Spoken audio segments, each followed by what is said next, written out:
जय हिंद दोस्तों। Welcome to AP academy. आज हम लोग paper number 4 part A unit 2 को आगे कंटिन्यू करेंगे। देखिए, लास्ट क्लास में हम लोगों ने आर्म फोर्सेस शुरू किया था और हमने इंडियन आर्मी पढ़ ली थी, भारतीय थल सेना को पूरी तरीके से पढ़ लिया था। आज जो हम पढ़ने वाले हैं वो पढ़ने वाले हैं इंडियन नेवी, भारतीय नौसेना। देखिए, इंडियन आर्मी को हमने जैसे पढ़ा था वैसे ही हम इंडियन नेवी को भी पढ़ेंगे। सबसे पहले हम हिस्ट्री पढ़ेंगे कि इंडियन नेवी का जो इस्टेब्लिशमेंट हुआ वो कैसे हुआ। उसके बाद फिर हमने ये देखा था इंडियन आर्मी में कि उनका ऑर्गेनाइजेशनल स्ट्रक्चर कैसा था। वैसा ही हम इंडियन नेवी में भी करेंगे, मतलब जो कंसेप्ट हमने इंडियन आर्मी में इस्तेमाल किया था वही हम इंडियन नेवी में भी इस्तेमाल करेंगे। सबसे पहले हम उनकी हिस्ट्री देखेंगे। हिस्ट्री के बाद उनका ऑर्गेनाइजेशनल स्ट्रक्चर देखेंगे। ऑर्गेनाइजेशनल स्ट्रक्चर देखने के बाद फिर उनके यहाँ ऑफिसर्स की क्या रैंक्स होती हैं वो देखेंगे। और उसके बाद कौन कौन से इक्विपमेंट्स इस्तेमाल किए जाते हैं। क्लियर? तो आज जो हम बात करने वाले हैं वो करने वाले हैं इंडियन नेवी की, भारतीय नौसेना। ठीक? तो आप जानते हैं कि नौसेना नेवी की अगर हम बात करें तो नेवी की जरूरत किन देशों को पड़ती है? अगर हम बात करें तो एक्चुअल में जो नेवी है उसकी रिक्वायरमेंट किन देशों को होती है? तो आप जानते हैं कि ऐसे देश जो कहीं ना कहीं किसी न किसी रूप में किसी समुद्री तट से लगे हुए होते हैं, मतलब जिनका बॉर्डर जो है वो समुद्री तट पे होता है, वहां पर नेवी की जरूरत होती है। अब जैसा आप जानते हैं, अगर आप इंडिया का मैप या मानचित्र देखें तो गुजरात से लेकर के और आपके वेस्ट बंगाल तक, ठीक, हम चारों तरफ जो है, तीनों तरफ से वो समुंदर से घिरे हुए हैं। एक तरफ हमारा अरेबियन सी, दूसरी तरफ बे ऑफ बंगाल और नीचे इंडियन ओशियन। ठीक? तो हमारा जो नीचे वाला पूरा हिस्सा है इंडिया का वो पूरी तरीके से समुंदर से जुड़ा हुआ। तो इसीलिए इंडिया को हमेशा से नेवी की एक रिक्वायरमेंट रहती है to secure the sea area. Sea के जो बॉर्डर्स हैं उनको सिक्योर करने के लिए किसकी जरूरत होती है? नेवी की जरूरत। ठीक? तो ठीक, क्लियर हो रहा है? ठीक, तो हम अब नेवी स्टार्ट करने जा रहे हैं, इंडियन नेवी। सबसे पहले हम देखेंगे इंडियन नेवी की हिस्ट्री। तो सबसे पहले अगर हम बात करें तो नेवी अंडर ब्रिटिश राज। देखिए, मैंने आपको बताया था कि हमारा जो अगर हम आर्मी की भी बात करें तो सबसे पहले हमारी आर्मी किस राज में बनी थी? जिस टाइम पर अंग्रेज हमारे देश पे शासन करते थे। तो नेवी भी किसके अंडर में बनी? नेवी ड्यूरिंग ब्रिटिश राज। सबसे पहला पॉइंट अगर हम देखें, the history of Indian navy begins in 1612 when captain best defeated the Portuguese. देखिए, भारतीय नौसेना का जो इतिहास है उसकी शुरुआत होती है 1612। कैप्टन बिस्ट जो अंग्रेजों के एक ऑफिसर थे, ठीक है, अंग्रेजों के एक ऑफिसर थे। देखिए, उस टाइम पर पोर्चुगीज जो थे, अगर आप हिस्ट्री को थोड़ा बहुत भी समझें तो इस टाइम पर जो पोर्चुगीज थे वो पहले से स्टैब्लिश थे। ठीक, वास्को डिगामा आए थे 1498 में। ठीक, लेकिन अंग्रेज आए 1600 में। ठीक, अब जब अंग्रेज यहां पर आए तो जाहिर सी बात है पोर्चुगीज से उनका जो बिजनेस रिलेशन था वो टकराया, क्योंकि इंटरेस्ट दोनों का एक ही था। ठीक, तो उस कारण से फिर अंग्रेज और पोर्चुगीज के बीच में लड़ाई हुई। और उसी टाइम पर 1612 में कैप्टन बेस्ट ने किसको डिफीट किया? पोर्चुगीज को। तो इंडियन नेवी की शुरुआत जो हुई वो 1612 से हुई। इसके बाद the Indian navy was the reason why the trade of the East India Company was safe in the Gulf of Cambay and the mouths of the Tapti and Narmada river. देखिए, ये जो भारतीय नौसेना है उसी के कारण ईस्ट इंडिया कंपनी जो थी, ठीक है, इसको व्यापार करने में आसानी हुई। ठीक है, और इनके लिए व्यापार सुरक्षित था। ठीक है, मतलब कहाँ कहाँ? एक तो गल्फ ऑफ, एक तो कैम्बे की खाड़ी में, ऊषा ताप्ती और नर्मदा नदी के मुहाने पर यह सुरक्षित था इंडियन नेवी की वजह से। Next, the East India Company came under the British Empire on 1st May 1830 and the navy was given the status of a warrior. Thereafter it was officially named Her Majesty's Indian Navy in 1858. देखिए, आप जानते हैं east India company जो है वो British empire के under में वैसे तो 1858 में आई, लेकिन 1830 से ही नेवी को क्या तमगा दिया जाने लगा? योद्धा। ठीक है, तो योद्धा का पद दिया जाने लगा नेवी को। और ऑफिशियली, ठीक है, इंडियन नेवी को हर मेजेस्टीज इंडियन नेवी कब कहा जाने लगा? 1858 में। ठीक है, तो 1858 में मैनचेस्टर इंडियन नेवी का आधिकारिक नाम दिया गया, मैनचेस्टर। ठीक है, हर मेजेस्टी। ठीक है, ये इंडियन नेवी का आधिकारिक नाम दिया गया 1858 में। इसके बाद बात करें, then there after in 1863 it was organized into two branches, Bombay and Calcutta. अब देखिए, जब हर मेजेस्टीज इंडियन नेवी बनी, उसके बाद 1863 में इसको बॉम्बे और कलकत्ता दो ब्रांचेस में बांटा गया। ठीक है, मतलब दो शाखाओं में इसको क्या कर दिया गया? बांट दिया गया। Then in Bombay, it was called Bombay Marine, and in Bengal, it was called Bengali Marine. देखिए, बॉम्बे में इसको क्या कहा जाने लगा? बॉम्बे समुद्री सेना। मेरीन का मतलब होता है समुद्री सेना। ठीक है, तो बॉम्बे में ये क्या कहा जाने लगा? बॉम्बे समुद्री सेना। और बंगाल में इसको क्या कहा जाने लगा? बंगाली समुद्री सेना। ठीक, तो बॉम्बे में कहा जाने लगा बॉम्बे मेरीन, और बंगाल में कहा जाने लगा बंगाली मेरीन। इसको दो भाग में बांटा गया था, हर मेजेस्टीज इंडियन नेवी को। इसके अलावा बात करें, thereafter it was called royal Indian navy which was under British rule. बाद में इसका नाम क्या पड़ गया? रॉयल इंडियन नेवी, शाही भारतीय नौसेना। ठीक, शाही भारतीय नौसेना, द रॉयल इंडियन नेवी। ठीक है, जो ब्रिटिश शासन के अधीन था। ठीक, अब इसमें भी अगर आप बात करें, तो sub lieutenant D N Mukherjee was the first Indian to receive a commission. देखिए, sub lieutenant D N Mukherjee जो थे, वो कमीशन प्राप्त करने वाले सबसे पहले भारतीय थे। मतलब नेवी के अंदर कमीशन पाने वाले सबसे पहले भारतीय कौन थे? सब लेफ्टिनेंट डी एन मुखर्जी, नाम याद रखिएगा। ठीक है, तो sub lieutenant D N Mukherjee was the first person to get commission in the Indian navy. ठीक है, तो ये था नेवी का इतिहास अंग्रेजों के समय। ठीक है, इसके अलावा एक पॉइंट और याद रखिएगा, at the time of second world war the Indian navy had 8 warships, and by the end of the war the strength of the navy has increased to 117 ships and 30,000 soldiers। देखिए, द्वितीय विश्व युद्ध के समय पर भारतीय नौसेना के पास 8 युद्धपोत थे, वॉरशिप्स थी। वॉरशिप को हिंदी में बोलते हैं युद्धपोत। ठीक है, तो 8 युद्धपोत थे, लेकिन युद्ध के खत्म होने तक नौसेना की शक्ति बढ़कर 117 समुद्री जहाज तथा 30,000 सैनिक हो गई थी। ठीक है, तो सेकेंड वर्ल्ड वॉर के टाइम पर मतलब इस युद्ध के जब खत्म हुआ, उसके बाद से नेवी की ताकत बढ़ाई गई, और नेवी की ताकत बढ़ के कितनी हो गई? 117 समुद्री जहाज और 30,000 सैनिक। ठीक है, तो ये नेवी का इतिहास था ड्यूरिंग ब्रिटिश राज। 1612 में कैप्टन बेस्ट ने सबसे पहले नींव रखी इंडियन नेवी की। बाद में ईस्ट इंडिया कंपनी को काफी मदद मिली इंडियन नेवी से अपने ट्रेड को सेफ रखने के लिए। बाद में इंडियन नेवी का नाम चेंज होकर के हो गया हर मैजेस्टीज इंडियन नेवी 1858 में। इसको दो भाग में बांटा गया, बॉम्बे और कलकत्ता। बॉम्बे में इसका नाम दिया गया बॉम्बे मेरीन, और बंगाल में दिया गया बंगाली मेरीन।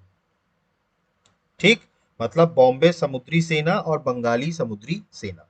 फिर रॉयल इंडियन नेवी इसका नाम रखा गया। डी एन मुखर्जी सबसे पहले इंडियन थे जिनको कमीशन किया गया, और सेकेंड वर्ल्ड वॉर के टाइम पर 8 वॉरशिप्स यहाँ पर मौजूद थी इसमें। ठीक, लेकिन बाद में इसको बढ़ा करके 117 और 30,000 सैनिक हो गए। क्लियर? यहाँ तक क्लियर हुआ? तो ये था नेवी अंडर ब्रिटिश राज। ठीक, इसके बाद फिर हमें 15 अगस्त 1947 को आज़ादी मिलती है। ठीक, तो अब हमें ये देखना है कि इंडिपेंडेंट इंडिया में नेवी जो थी स्वतंत्र भारत में, वो किस हिसाब से थी। तो after independence the Indian navy had 32 old ships which were used for coastal security and patrolling. देखिए, आज़ादी के बाद, स्वतंत्रता के पश्चात हुआ क्या? देखिए, जो ब्रिटिशर्स की जो शिप्स थी, वो तो ब्रिटिशर्स अपने साथ ले गए। भाई, ब्रिटिशर्स की जो नेवल सुपियोरिटी थी वो अपने साथ ले गए आज़ादी के बाद, लेकिन जो भारत के पास जहाज बच गए वो 32 पुराने जहाज बच। जिससे वो तटीय सुरक्षा कर रहे थे, कोस्टल सिक्योरिटी और पेट्रोलिंग कर रहे थे। ठीक है, पेट्रोलिंग का काम करते थे।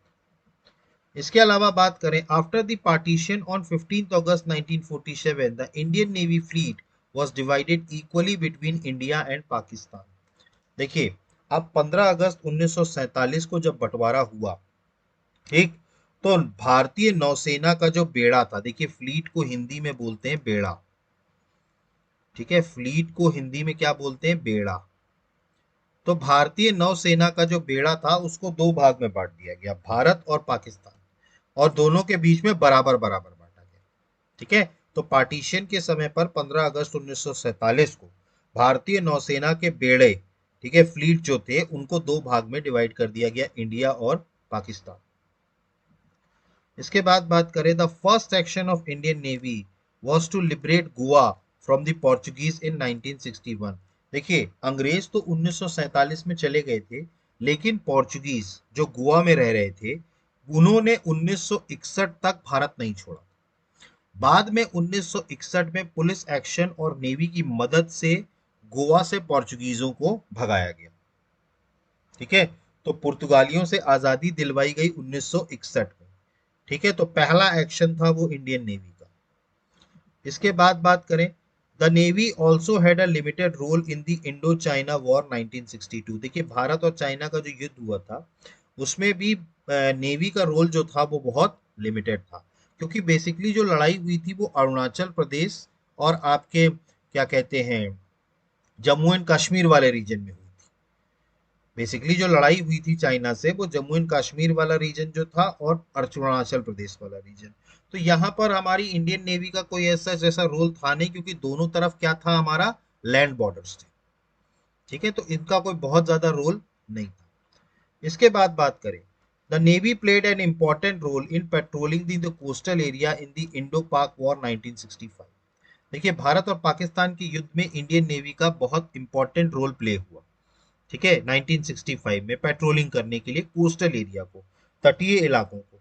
देखिए, हमारा जो भारत का और पाकिस्तान का जो है वो लैंड बॉर्डर तो ऊपर से मैच खाता है, लेकिन अगर आप समुद्री तट से देखें तो अरेबियन सी, ठीक है, अरेबियन सी के थ्रू जो होता है हमारा समुंदर लगता है। ठीक है, तो भारत और पाकिस्तान के बीच में इसीलिए नेवी की काफी ज्यादा सुपियोरिटी है, क्योंकि नेवी जो है वो इंपॉर्टेंट है, क्योंकि हमारा बॉर्डर जो है वो पानी से भी शेयर होता है। क्लियर है? तो navy played an important role in patrolling the coastal area in the Indo Pak war 1965। इसके बाद बात करें, the capability of the Indian navy was demonstrated in the Indo Pak war 1971। The Indian navy block the way to east and west Pakistan by encircling them. याद करिए, आपने एक movie देखी होगी, आप अगर आपने उस मूवी को देखा हो, ठीक है, मैं नाम ध्यान नहीं आ रहा मुझे एकदम से, वो इंडियन नेवी के ऊपर बनी हुई थी, जब पाकिस्तान के एक जहाज को, सबमरीन को हमने पानी में ही क्या कर दिया था, डुबा दिया था। ठीक है, पानी में ही उसको क्या कर दिया था, डुबा दिया था। ठीक है, वो मुझे नाम एकदम से याद नहीं आ रहा, एकदम से क्लिक नहीं कर रहा है, क्योंकि वो बहुत अच्छी पिक्चर थी। ठीक है, तो वो भी 1971 के टाइम पर थी।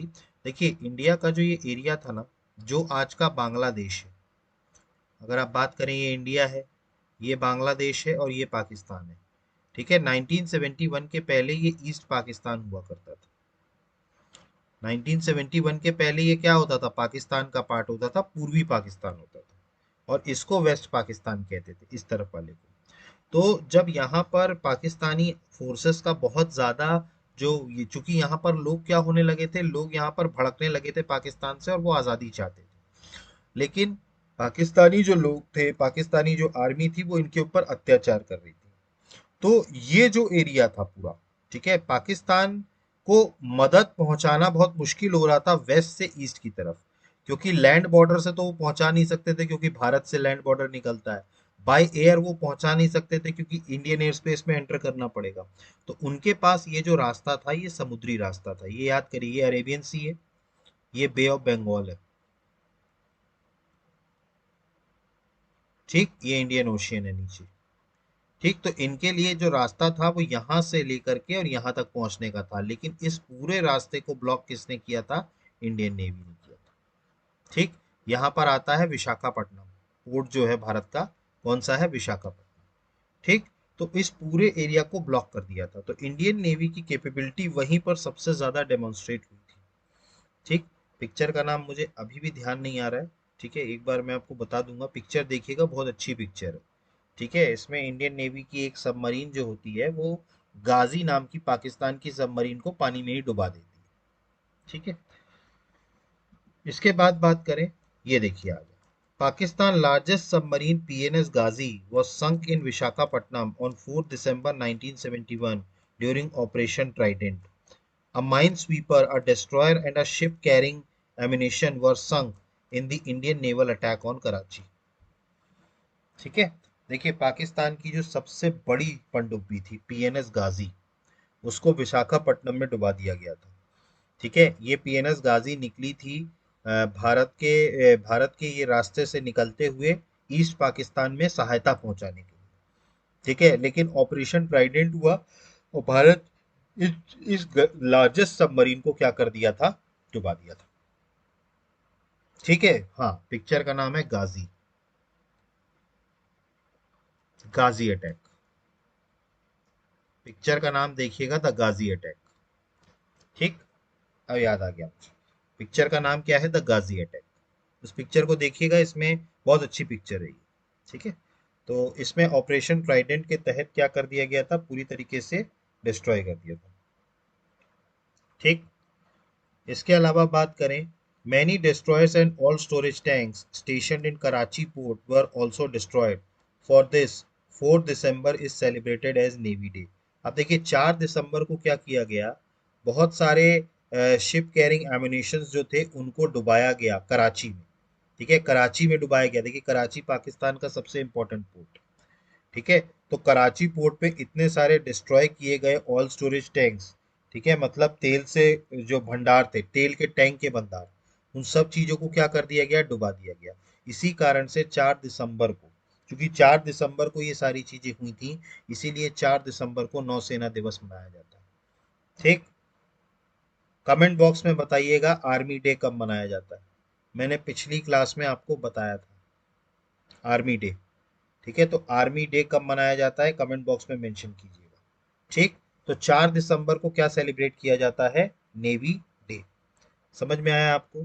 ठीक, तो इंडियन नेवी का इतिहास आपको समझ में आया, क्या था, ब्रिटिश राज के टाइम पर क्या था, और आज़ादी के बाद क्या रहा। क्लियर हुआ यहाँ तक। ठीक, ये सब पॉइंट्स नोट करते चलिएगा, मैं बार बार बोलूंगा नहीं ये बात। आपको अगर लग रहा है कि इंपॉर्टेंट है तो आप नोट करते चलिए।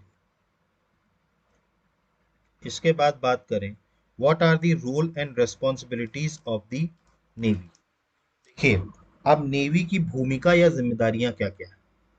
सबसे पहला काम तो नौसेना का कार्य है युद्ध के समय अपनी सेवाएं देने से लेकर प्राकृतिक आपदा में लोगों की मानवीय मदद करने तक।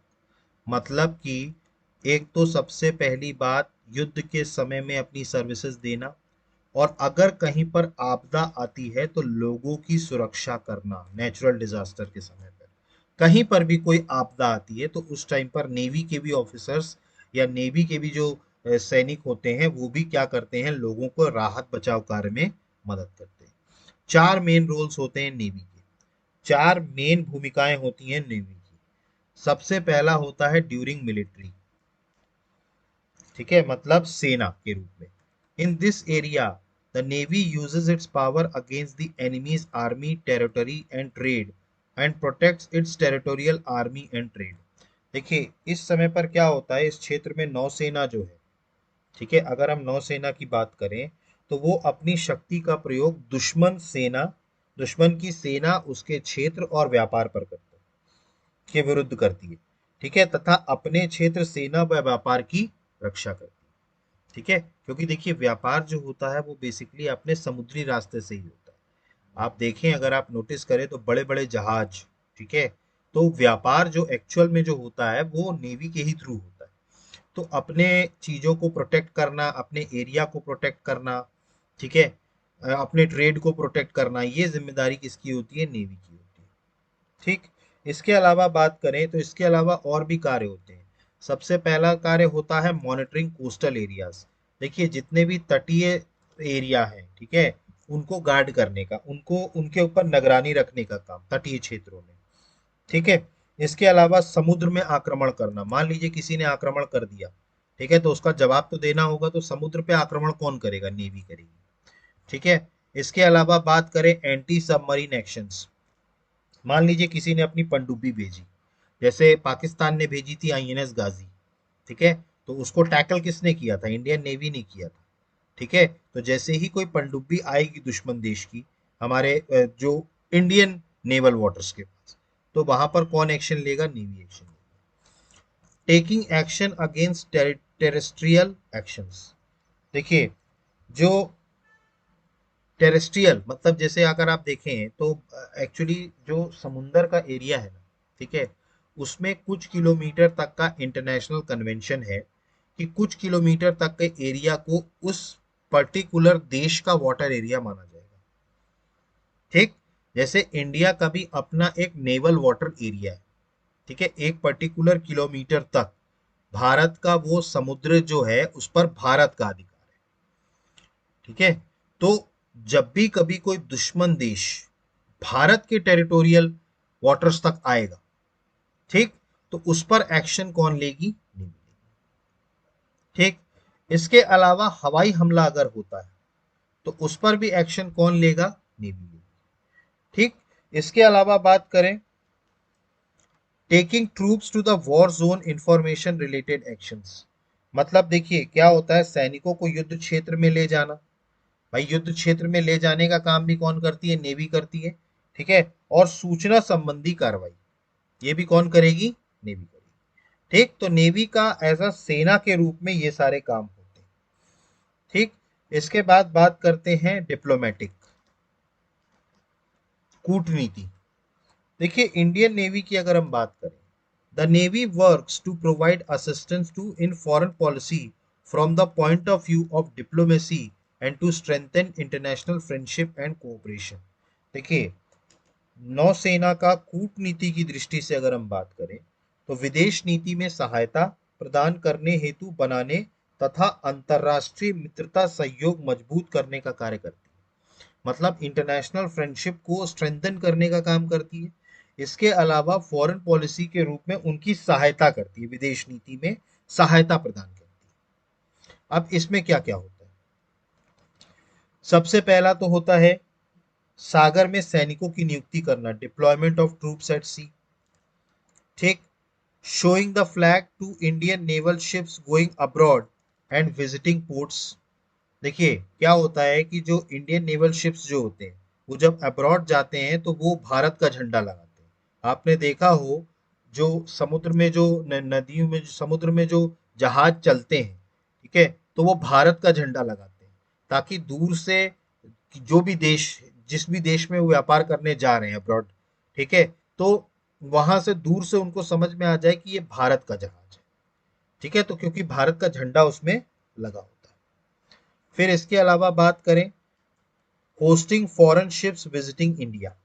ठीक है। अब देखिए भारत दौरे पर आए जो विदेशी जहाज होते हैं उनकी मेजबानी करने का काम ये करते हैं। Providing technical and other type of assistance to foreign ships. अब देखिए जो विदेशी जहाज आया है उसको तकनीकी और अन्य प्रकार से सहयोग देने का काम भी कौन करते हैं? Indian navy. फिर इसके अलावा बात करें training in the world, Indian naval personnel trainings naval personnels of friendly countries. देखिए होता क्या है, प्रशिक्षण देना, ठीक है, जैसे जो भारतीय नौसेना के कर्मी हैं, ठीक है, ये जो हमारा मित्र देश होता है, ठीक है, उनको ट्रेनिंग देने का काम भी करते हैं।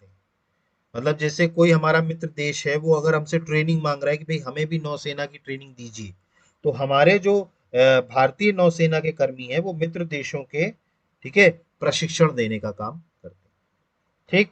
इसके अलावा समुद्री निगरानी रखते हैं, मैरीटाइम सर्विलेंस करते हैं। ठीक है। सर्विलेंस का मतलब होता है निगरानी रखना। ठीक। तो मैरीटाइम सर्विलेंस भी होता है। इसके अलावा बात करें तो बाईलैटरल या मल्टीलैटरल मिलिट्री एक्सरसाइज होती है। आपने देखा हो जैसा हमने आर्मी में भी बनाया, आर्मी में भी मैंने आपको बताया था कि मित्र देशों के साथ हम संयुक्त अभ्यास करते हैं, तो वैसे ही नेवी में भी होता है। नेवी में भी जो हमारे मित्र देश होते हैं उनके साथ संयुक्त रूप से युद्ध अभ्यास किया जाता है। ठीक है। एक दूसरे के साथ मिल करके युद्ध अभ्यास। फिर इसके अलावा civilian evacuation other than war. देखिए, अभी आप देखें अगर ध्यान से, तो युद्ध के अतिरिक्त असैनिक निकासी, मतलब देखिए जैसे क्या होता है कि जैसे हमारे इंडिया, जैसे अभी अगर हम बात करें तो रशिया और यूक्रेन का युद्ध चल रहा है, ठीक, वहां से इंडियंस को बाहर निकाला गया था। आप याद करिए, इंडियंस को क्या किया गया था, वहां से बाहर निकाला गया था। क्यों निकाला गया था? क्योंकि दोनों देशों के बीच में युद्ध होने वाला है। वहां पर इंडियंस जो स्टूडेंट्स थे वो सेफ नहीं थे, ठीक है। तो इंडियंस ने क्या किया था, इंडियन सर गवर्नमेंट ने अपने जहाज भेजे थे, ठीक है। तो ऐसे अगर ज्यादा लोग हो, ठीक है, तो ज्यादा लोगों को एयरपोर्ट से तो भेजा नहीं जा सकता। तो कई बार ऐसा हुआ है कि समुद्र के रास्ते से सिविलियंस को क्या किया गया है, इवैक्यूएट किया गया है। अब उस टाइम पर भारत वॉर में नहीं था, वॉर किसी और देशों के बीच चल रहा है, लेकिन अपने लोगों को बाहर निकालने की जिम्मेदारी किसकी है, भारत की, ठीक है। इसके अलावा अगर हम बात करें तो maintaining peace and assisting in establishing peace on the request of United Nations. देखिए, अब संयुक्त राष्ट्र के निवेदन पर शांति बनाए रखना तथा शांति स्थापना में सहायता देना, ठीक है, ये जो काम होते थे, ये सारे काम किसके होते हैं, इंडियन नेवी के। इसके अलावा बात करें कंसोलिड कंस्टेबुलरी, नौसेना रक्षा दल। अगर हम बात करें कॉन्स्टेबुलरी, नौसेना रक्षा दल, the job of this force is to ensure compliance of maritime rules made on the basis of international law. देखिए, इस दल का काम होता है अंतर्राष्ट्रीय कानून के आधार पर बने समुद्री नियमों का पालन कराना। मतलब जो समुद्री नियम बने हैं अंतर्राष्ट्रीय कानून में, ठीक है, उस आधार पर इसको पालन कराने का काम किसका होता है, रक्षा दल का। The Indian coast guard was formed in February 1978। ठीक है, देखिए इसके लिए भारत कोस्टल गार्ड का गठन फरवरी 1978 में किया गया। Its job was to enforce the law in Indian maritime area. देखिए, इनका काम बेसिकली, इंडियन कोस्ट गार्ड का काम ये होता है कि भारतीय समुद्री भागों में कानून को लागू करना, ठीक है, मैरिटाइम जोन्स ऑफ इंडिया में कानून को लागू कराना, ये इनका काम है, ठीक है, जो इंटरनेशनल लॉ बने हैं, ठीक है। The Indian navy has the job of monitoring outside the Indian maritime areas. देखिए, अब इंडियन नेवी का काम जो है, वो भारत के जो समुद्री, जो एक तरीके से कहा जाए, भारत का जो समुद्री क्षेत्र से बाहर की चीजों को मॉनिटर करना है, ठीक है। अंदर की चीजों को, भारतीय जो समुद्री क्षेत्र है, ठीक है, मैंने आपको बताया है कि समुद्र में चूंकि कोई सीमा तो बनी नहीं है, ठीक है, तो इंटरनेशनल लॉ के मुताबिक कुछ किलोमीटर तक के टेरिटोरियल वाटर्स को उस देश का टेरिटोरियल वाटर घोषित किया गया है। इंडिया का भी है, पाकिस्तान का भी है, सबका, ठीक है। तो इसलिए उतने किलोमीटर तक अंतरराष्ट्रीय कानून को लागू कराना कि भाई ये हमारा टेरिटोरियल वाटर एरिया है, ठीक है। अगर इसमें कोई दुश्मन का जहाज आता है तो उनको इंटरसेप्ट करना और उनको एक तरीके से रोकना, ये इंडियन कोस्ट गार्ड का काम होता है। इंडियन कोस्ट गार्ड इसीलिए बना था, फरवरी 1978 में बनाया गया था, ठीक है। तो भारतीय कोस्ट गार्ड जो बना था, इसका काम भारत का जो टेरिटोरियल वाटर है उसके अंदर मॉनिटरिंग करना, और इंडियन नेवी का काम भारत के टेरिटोरियल वाटर के बाहर, ठीक है, उसकी मॉनिटरिंग करने का काम किसका है, इंडियन नेवी का। बात समझ में आ रही है, ठीक। इसके अलावा बात करें तो एक्टिंग अगेंस्ट मैरिटाइम इन्फिल्ट्रेशन। देखिए, मैंने आपको बताया समुद्री डकैती से बचाव करना, मतलब देखिए समुंदर में चूंकि क्या है कि समुंदर में भाई कोई दुश्मन देश आ सकता है, ठीक है, वो अपने ट्रूप्स भेज सकता है, ठीक। जैसे आप याद करिए 2008 में जो मुंबई पर टेररिस्ट अटैक हुआ था, ठीक, तो उसमें टेररिस्ट समुद्री रास्ते से ही भारत में आए थे, ठीक है।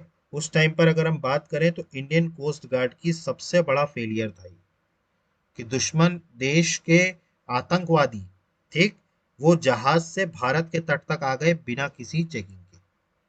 आप समझिए, इतना सब कुछ हुआ मुंबई में, ठीक है। उसके बाद से ही चीजें क्या करी गई, मुंबई में बहुत ज्यादा सक्रियता लाई गई, ठीक है, क्योंकि इतना बड़ा हादसा हो चुका था, ठीक। तो इन्फिल्ट्रेशन को रोकना, प्रिवेंटिंग पायरेसी, ठीक है, आपने देखा हो एंटी पोचिंग, एंटी स्मगलिंग, आप देखिए बहुत सारे ड्रग्स के वो पकड़ाए जाते हैं कोस्टल एरिया में। आप देखेंगे पोर्ट पर बहुत सारे ड्रग्स के जो तस्करी है वो पकड़ाई जाती है। ठीक, तो तस्करी का भी वो करना, क्योंकि देखिए तस्करी मतलब ऐसा नहीं होता है कि सिर्फ ड्रग्स या इसकी होती है, कई बार इंसानों की भी तस्करी की जाती है, उसको जहाजों के थ्रू भेजा जाता है दूसरे देशों में, तो इसको भी रोकने का काम किसका है? इंडियन कोस्ट गार्ड का। बात समझ में आ गई? ठीक, ये सारी चीजें आपको समझ में आई। ठीक, इसके अलावा अगर हम बात करें तो सोशल वर्क भी है। ठीक है, मैंने आपको बताया कि मानवीय त्रासदी अगर आती है तो उसमें असिस्टेंस देने का काम नौसेना करती है। ठीक है, मतलब देखिए जैसे कहीं पर डिजास्टर आया, जैसे अभी हाल ही में देखिए उत्तराखंड और हिमाचल प्रदेश में जो डिजास्टर आया, समुद्र में पानी, बादल फटा, पानी में लोग बह गए, अब उनको ढूंढना, उनको रेस्क्यू करना, तो उसके लिए क्या लगाई गई? मिलिट्री लगाई गई। तो आर्मी भी होती है, नेवी भी होती है, एयरफोर्स के लोग भी होते हैं। ठीक है, इसके अलावा बात करें युद्ध सामग्री, युद्ध सामग्री भी पहुंचाना, डिस्पोजल करना। ठीक है, इसके अलावा अगर हम बात करें तो गोताखोरी में सहायता, बचाव करना, रेस्क्यू ऑपरेशंस गोताखोरी में। मान लीजिए समुद्र में कोई डूब रहा है तो उसको बचाने का काम भी कौन करेगा? Indian navy. ठीक, इसके अलावा बात करें तो सर्वेक्षण, ठीक है, हाइड्रोग्राफिक सर्विस, जल सर्वेक्षण। ठीक है, ये सारे कार्य होते हैं। ठीक है, अब इनमें से क्या क्या काम है? सबसे पहला तो सहायता, और अपनी जो बचाव कार्य है वो करना। ठीक, इसके अलावा सहायता सामग्री का प्रबंध करना, जैसे कहीं पर भी मान लीजिए कि लोगों को सहायता सामग्री चाहिए तो उसको भी प्रोवाइड कराने का काम। इसके अलावा बात करें मेडिकल असिस्टेंस, ठीक है, मेडिकल असिस्टेंट मतलब उपचार संबंधी सहायता करना। इसके अलावा बात करें provide diving assistance, diving assistance मतलब गोताखोरी में सहायता देना। देखिए क्या होता है, जैसे समुद्र में कोई डूब रहा है तो उसकी सहायता कौन करेगा? उसकी सहायता नेवी वाले करेंगे। इसके अलावा बात करें कंडक्टिंग हाइड्रोग्राफिक सर्विस, तो मैंने आपको बताया जल सर्वेक्षण करना। ये सारे काम है, सोशल काम है किसके? इंडियन नेवी के। समझ में आ गया आपको? इंडियन नेवी समझ में आया आपको पूरी तरीके से? ठीक है, क्या क्या काम होते हैं इंडियन नेवी के, समझ में आ गया आपको? ठीक, अब हम इसका देखते हैं ऑर्गेनाइजेशन। ठीक, इसका ऑर्गेनाइजेशन कैसा है? ठीक है, इंडियन नेवी का। तो अब हमें जो देखना है organisational structure of the navy. ठीक है, देखिए नेवी की अगर हम बात करें तो नेवी में बेसिकली जो चीफ ऑफ नेवल स्टाफ होते हैं वो होते हैं एडमिरल, उनको एडमिरल कहा जाता है, और ये नेवी के हेड होते हैं। ठीक है, मतलब नौसेना के प्रमुख कौन होते हैं? जिनको नौसेना अध्यक्ष या नौसेनापति कहा जाता है। ठीक है, एडमिरल का मतलब होता है नौसेनापति। तो चीफ ऑफ नेवल स्टाफ कौन होते हैं? नौसेना के अध्यक्ष होते हैं। ठीक है, एडमिरल। ठीक, इसके अलावा बात करें तो भारतीय नौसेना बेसिकली तीन कमांड्स में बनी। देखिए भारतीय नौसेना के तीन कमांड हैं। आप याद करिए इंडियन आर्मी के कितने कमांड थे? मुझे कमेंट बॉक्स में बताइएगा इंडियन आर्मी के कितने कमांड थे। ठीक है, ठीक, और उनके हेडक्वार्टर्स। देखिए मैं आपको ये सब इसलिए बता रहा हूँ क्योंकि ये सब ऑब्जेक्टिव पॉइंट ऑफ व्यू से बहुत इंपॉर्टेंट है। ठीक है, तो जैसे इंडियन आर्मी के कमांड्स थे वैसे ही इंडियन नेवी के भी कमांड्स हैं। तो इंडियन नेवी के हमारे तीन कमांड्स हैं। सबसे पहला कमांड है वेस्टर्न नेवल कमांड। ठीक है, इसका हेडक्वार्टर्स है मुंबई में। ठीक है, याद रखिएगा सबसे पहला कौन सा है? Western naval command. इसका हेडक्वार्टर्स कहाँ पे है? मुंबई में। इसके अलावा बात करें ईस्टर्न नेवल कमांड, इसका हेडक्वार्टर है विशाखापट्टनम में। ठीक, मैंने आपको बताया था विशाखापट्टनम जो है वो ईस्टर्न जोन में आता है। ठीक है, मतलब ईस्टर्न कोस्टल एरिया में आता है, ईस्ट कोस्ट जिसको कहते हैं। ठीक है, तो इसीलिए पूर्वी नौसेना कमांड या ईस्टर्न नेवल कमांड कहाँ पर है? विशाखापट्टनम। वेस्टर्न या पश्चिमी नौसेना कमांड कहाँ पे है? मुंबई में। ठीक, इसके अलावा सदर्न नेवल कमांड जो है ये कोची में, इसका हेडक्वार्टर्स कहाँ है? कोची में। तो आपको याद रखना है तीन नेवल कमांड्स है। सबसे पहला है पश्चिमी नौसेना कमांड, वेस्टर्न नेवल कमांड, ये कहाँ पे है? मुंबई में। ईस्टर्न नेवल कमांड ये कहाँ है? इसका हेडक्वार्टर विशाखापट्टनम। और सदर्न नेवल कमांड ये कहाँ पर है? कोची में। इसके अलावा एक और कमांड है हमारा जो कि अंडमान एंड निकोबार में, अंडमान एंड निकोबार कमांड कहते हैं, ये पोर्ट ब्लेयर में। ठीक है, तो ये इंटीग्रेटेड कमांड है of all the 3 wings of the Indian navy. Sorry, army नहीं होगा, ये नेवी होगा, इसको ठीक कर लीजिएगा, ये इंडियन नेवी होगा। ठीक है, तो ये इंटीग्रेटेड कमांड है। ठीक है, तो बेसिकली तो 3 कमांड है, लेकिन चौथा कमांड जो है वो इंटीग्रेटेड कमांड है। ठीक है, तो वेस्टर्न नेवल कमांड, पश्चिमी नौसेना कमांड मुंबई, पूर्वी नौसेना कमांड विशाखापट्टनम और दक्षिणी नौसेना कमांड कोची। और इन तीनों का जो इंटीग्रेटेड कमांड है वो कहां पर है, अंडमान एंड निकोबार कमांड। ये कहां पे है, पोर्ट ब्लेयर। समझ में आ गया आपको ये? ठीक, यहां तक क्लियर है?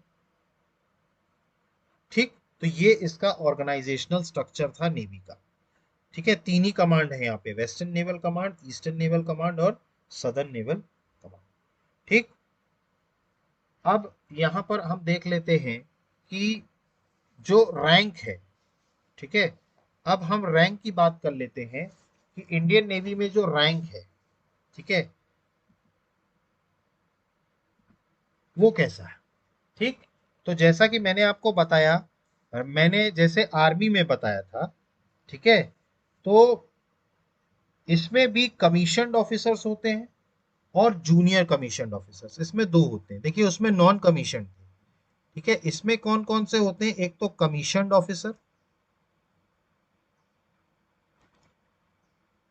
ये पॉइंट्स नोट करते चलिएगा, और दूसरे होते हैं जूनियर कमीशन्ड ऑफिसर। दोनों की रैंक्स अलग अलग होती है। जूनियर कमीशन्ड ऑफिसर, उसमें नॉन कमीशन्ड थे। ठीक है, लेकिन इसमें क्या होते हैं, जूनियर कमीशन। इसमें सबसे नीचे अगर हम बात करें तो सबसे नीचे आते हैं सब लेफ्टिनेंट। सबसे नीचे कौन आते हैं, सब लेफ्टिनेंट। उसके ऊपर आते हैं लेफ्टिनेंट। ये रैंक्स नोट करते चलिएगा। सबसे नीचे आते हैं सब लेफ्टिनेंट, उसके ऊपर आते हैं लेफ्टिनेंट, उसके ऊपर आते हैं लेफ्टिनेंट कमांडर, लेफ्टिनेंट कमांडर। ठीक, इसके ऊपर आते हैं कमांडर। इसके ऊपर कौन आते हैं, कमांडर। ठीक, कमांडर के ऊपर आते हैं रियर एडमिरल।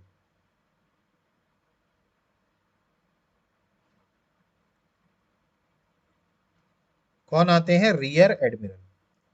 ठीक, इसके ऊपर आते हैं वाइस एडमिरल। ठीक है, और सबसे ऊपर आते हैं एडमिरल।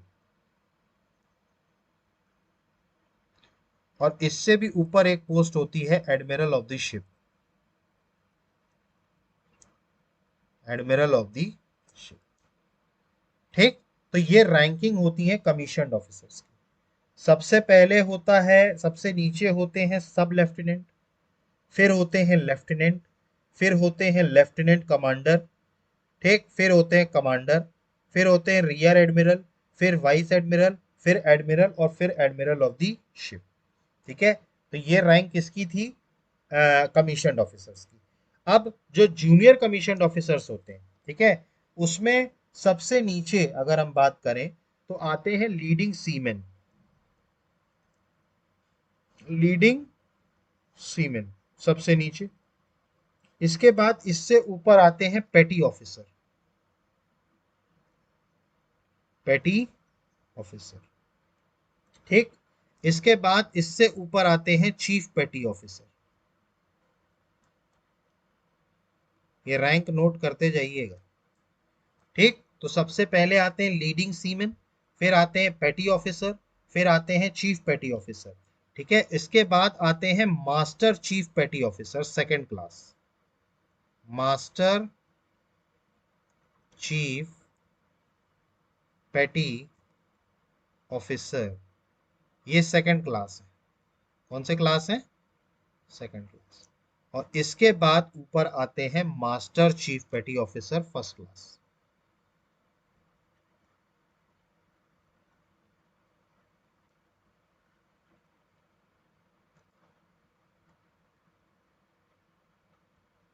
मास्टर चीफ पेटी ऑफिसर फर्स्ट क्लास।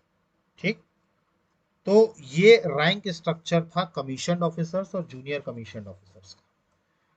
ठीक, कमीशन ऑफिसर्स में अगर हम बात करें तो सबसे पहले आते हैं सब लेफ्टिनेंट, फिर लेफ्टिनेंट, फिर लेफ्टिनेंट कमांडर, फिर कमांडर, फिर रियर एडमिरल, फिर वाइस एडमिरल, फिर एडमिरल और फिर एडमिरल ऑफ द शिप।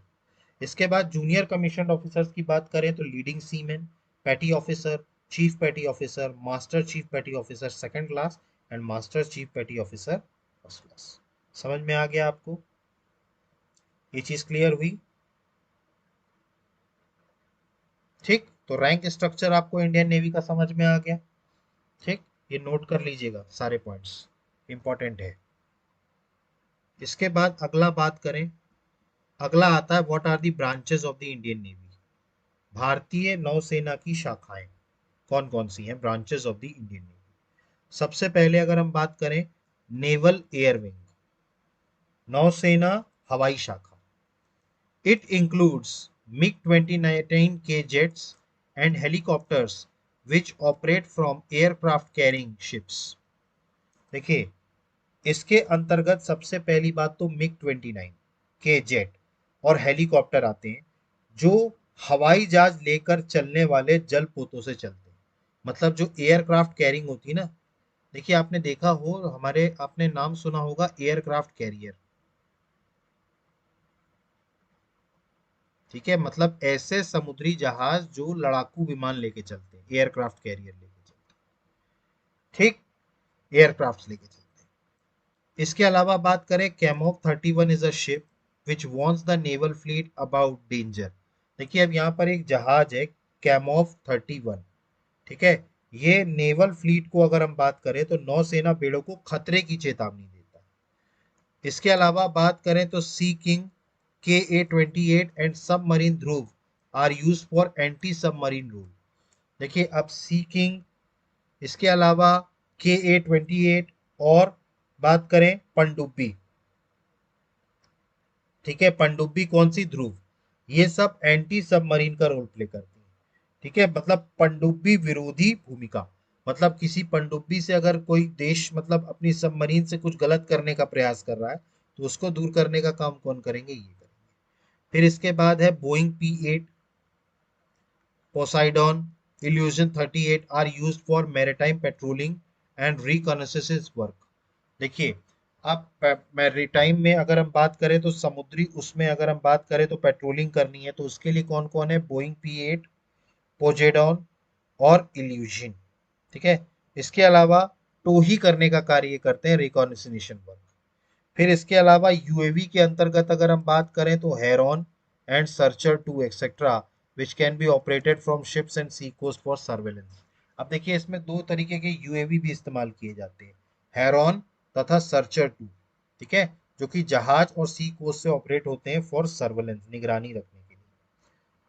समझ में आ गया आपको? ठीक, इसके अलावा बात करें फ्लीट, फ्लीट मतलब बेड़े। अगर हम बेड़ों की बात करें तो जो इंडियन नेवी है इस has a large operational fleet comprising both Indian and foreign ships. देखिए भारतीय नौसेना में एक विशाल कार्यशील बेड़ा है जिसमें भारत के और विदेशी दोनों प्रकार के जहाज हैं, मतलब इंडियन शिप्स भी हैं और फॉरेन शिप्स भी हैं। ठीक है, अब इसमें बात करें सबसे पहले क्या आती है, सबमरीन फ्लीट। ठीक है, पनडुब्बी बेड़ा। ठीक है, यहाँ पर कौन कौन सी सबमरीन होती है, न्यूक्लियर पावर्ड सबमरीन है और कन्वेंशनल सबमरीन है। ठीक है, तो जो पनडुब्बी बेड़ा है उसमें परमाणु शक्ति वाली पनडुब्बी है और पारंपरिक पनडुब्बी। ठीक, इसके अलावा बात करें सरफेस फ्लीट, सतह का बेड़ा। ठीक है, इसमें क्या क्या आ जाता है, तो हवाई जहाज वाहक, मैंने आपको बताया एयरक्राफ्ट कैरियर। फिर इसके अलावा बात करें विनाशक, डिस्ट्रॉयर, फ्राइगेट्स, फ्रिगेट्स। ठीक है, इसके अलावा amphibian ships, corvettes half, mine counter measure vessels, torpedo recovery vessels half, offshore patrol half, surveillance ships, surveillance boat. ये सब किस में आते हैं, ये आते हैं सतह के बेड़े में। ठीक है, तो आपको याद रखना है बेड़े जो हैं अपने, ठीक है, उसमें सबमरीन बेड़े में न्यूक्लियर पावर्ड सबमरीन्स होती हैं, कन्वेंशनल सबमरीन्स होती हैं वहां पर। इसके अलावा सर्विस फ्लीट, को अगर हम बात करें तो वहां पर एयरक्राफ्ट कैरियर्स होते हैं, ये सारी चीजें होती हैं। इसके अलावा बात करें, तीसरा होता है ऑक्सिलरी फ्लीट। ऑक्सिलरी फ्लीट मतलब सहायक बेड़ा होता है। यहाँ पर रिप्लेसमेंट शिप होती है, रख रखाव करने वाले जहाज। इसके बाद रिसर्च और सर्वे यहाँ पर होता है, खोज एवं टूही जहाज। इसके अलावा ट्रेनिंग वेसल्स होते हैं, टग बोट्स होते हैं। ठीक है, ये सारी चीजें क्या होती हैं, ये फ्लीट है इंडियन। ठीक है, इंडियन नेवी की फ्लीट्स, सबमरीन, सरफेस और ऑक्सिलरी फ्लीट। ठीक। इसके अलावा आपको कुछ इंस्ट्रूमेंट्स याद रखने, इक्विपमेंट्स याद रखने जो यूज होते हैं इंडियन नेवी। एक तो cruise missile system, Klub SS N N-27 Nirbhay cruise missile, BrahMos anti ship missile system, ये सब इक्विपमेंट्स यूज होते हैं। ठीक। इसके अलावा कुछ सैटेलाइट्स भी यूज होती हैं। रिकॉनाइजेशन एयरक्राफ्ट कौन कौन से हैं, P-81 Neptune which is all weather radar equipped. ठीक है, मतलब ये रडार, मतलब ये एक तरीके से रडार इक्विप्ड है ये, ऑल वेदर। इसके अलावा बात करें तो कुछ इंडिजिनियस शिप लॉन्च्ड मिसाइल्स हैं, पृथ्वी 2 धनुष 350 किलोमीटर्स, K-15 संग्राहिका सी सबमरीन्स विच फायर्ड बैलिस्टिक मिसाइल 700 किलोमीटर्स। ठीक, ये सारी चीजें। इसके अलावा बात करें तो नेवल सैटेलाइट भी है, GSAT-7। ठीक, तो ये सारे क्या है, इक्विपमेंट्स हैं। ठीक, तो यहाँ पर हमारा इंडियन नेवी कंप्लीट होता है। देखिए, आपको आई होप कि आपको सारी चीजें समझ में आ गई होंगी। इंडियन नेवी को भी हमने वैसे ही पढ़ा जैसे हमने इंडियन आर्मी को पढ़ा था। सबसे पहले हमने इनकी हिस्ट्री पढ़ी, हिस्ट्री के बाद हमने इनके फंक्शंस पढ़े कि इंडियन नेवी के क्या फंक्शंस होते हैं। इसके अलावा हमने फिर इनका ऑर्गेनाइजेशनल स्ट्रक्चर देखा। ठीक। इसके अलावा हमने इनके रैंक्स देखे, कमीशन और जूनियर कमीशन ऑफिसर्स की रैंक्स क्या है। और इसके बाद हमने देखा कि इनकी शाखाएं कौन कौन सी है, ब्रांचेस, और इनके क्या क्या इक्विपमेंट्स यूज होते हैं। क्लियर? तो आई होप कि आपको सारी चीजें समझ में आ गई होंगी। ठीक, आज हम अपनी क्लास को यहीं पर स्टॉप करते हैं। नेक्स्ट क्लास में हम इंडियन एयरफोर्स के बारे में पढ़ेंगे। आर्म फोर्सेस में हम किसके बारे में पढ़ेंगे, इंडियन एयरफोर्स के बारे में। तो आई होप कि आपको सारी चीज़ें समझ में आ गई होंगी। इसके बाद भी अगर आपको कोई डाउट होता है तो प्लीज़ आप कमेंट बॉक्स में मेंशन कीजिए। अदरवाइज अगर आपको थोड़ी बहुत भी मदद हमारे इस चैनल के माध्यम से आपको मिल रही है, राज्य सेवा आयोग की तैयारी करने में थोड़ी बहुत भी अगर आपको मदद मिल रही है, तो प्लीज़ हमारे चैनल को लाइक कीजिए, सब्सक्राइब कीजिए और मैक्सिमम से मैक्सिमम शेयर कीजिए। So guys, thank you, have a good day, जय हिंद, नमस्कार।